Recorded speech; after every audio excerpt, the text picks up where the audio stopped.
रुपी फिर गिर गया और आज यूएसडी आईएनआर लगभग 90 रुपए पर डॉलर चल रहा है। बट वेट, क्या ये सिर्फ क्राइसिस है या इसके पीछे कुछ हिडन अपॉर्चुनिटीज भी छुपी हुई है? तो चलिए सिंपल लैंग्वेज में इसको समझते हैं। सबसे पहला रीजन है डॉलर की डिमांड ज्यादा है। इंडिया गोल्ड, ऑयल और इलेक्ट्रॉनिक्स सब इंपोर्ट करता है। जब इनकी प्राइसेस बढ़ती हैं, हमें ज्यादा डॉलर्स चाहिए होते हैं और रुपी ऑटोमेटिकली वीक हो जाता है। सेकेंड रीजन है फॉरेन इन्वेस्टर्स रिस्क से थोड़ा डरते हैं। यूएस में इंटरेस्ट रेट हाइक हो, ग्लोबल टेंशन हो, एफपीआई यानी कि फॉरेन पोर्टफोलियो इन्वेस्टर्स इंडिया से पैसा निकालते हैं और डॉलर खरीदते हैं और रुपी फिर नीचे आ जाता है। थर्ड रीजन है डॉलर ग्लोबली स्ट्रांग होता है। इसको ही बोलते हैं स्ट्रांग डॉलर इंडेक्स। जब डॉलर स्ट्रांग होता है तो इंडियन रुपी ही नहीं, दुनिया की ज्यादातर करेंसीज गिरती ही हैं।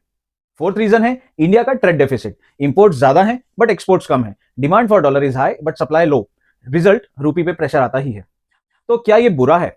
हाँ, कुछ चीजें प्रॉब्लमेटिक होती हैं। इंपोर्ट्स महंगे हो जाते हैं, पेट्रोल, इलेक्ट्रॉनिक्स, मशीनरी सबका बिल बढ़ता है, इन्फ्लेशन बढ़ जाता है, फॉरेन लोन्स महंगे हो जाते हैं, मार्केट में वोलेटिलिटी आ जाती है, एफपीआई पैसे निकालते हैं और स्टॉक्स हिल जाते हैं, अब्रॉड ट्रैवल, फॉरेन एजुकेशन सब इंस्टेंटली महंगा पड़ने लगता है। लेकिन पिक्चर का एक दूसरा साइड भी है। एक्सपोर्टर्स के लिए a week rupee is actually a good news. IT companies, pharma companies, chemical exporters, textile exporter companies सबकी रेवेन्यू बूस्ट होती है। डॉलर में इनकम आईएनआर में कन्वर्जन हाई हो जाता है। एनआरआईज को भी फायदा होता है।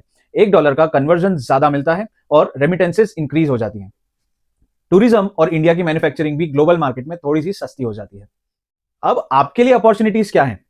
फर्स्ट है export oriented stocks, IT, pharma, chemicals, textiles. Second, gold ETFs. Rupee गिरता है तो गोल्ड प्राइस इंडिया में ऑलमोस्ट ऑलवेज बढ़ता ही है।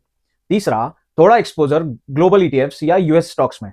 Dollar asset long term hedge होती हैं। फोर्थ, अगर आप एनआरआई हो, ये रेमिटेंस का बेस्ट टाइम है। और फिफ्थ, अगर आप एक्सपोर्ट बिजनेस प्लान कर रहे हो, मार्जिन इंप्रूव होंगे। सो रिमेंबर, रुपी जब गिरता है लोग सिर्फ प्रॉब्लम देखते हैं, लेकिन रियल प्लेयर्स पैटर्न्स देखते हैं और अपॉर्चुनिटी को पकड़ लेते हैं। So be the player, not the panic.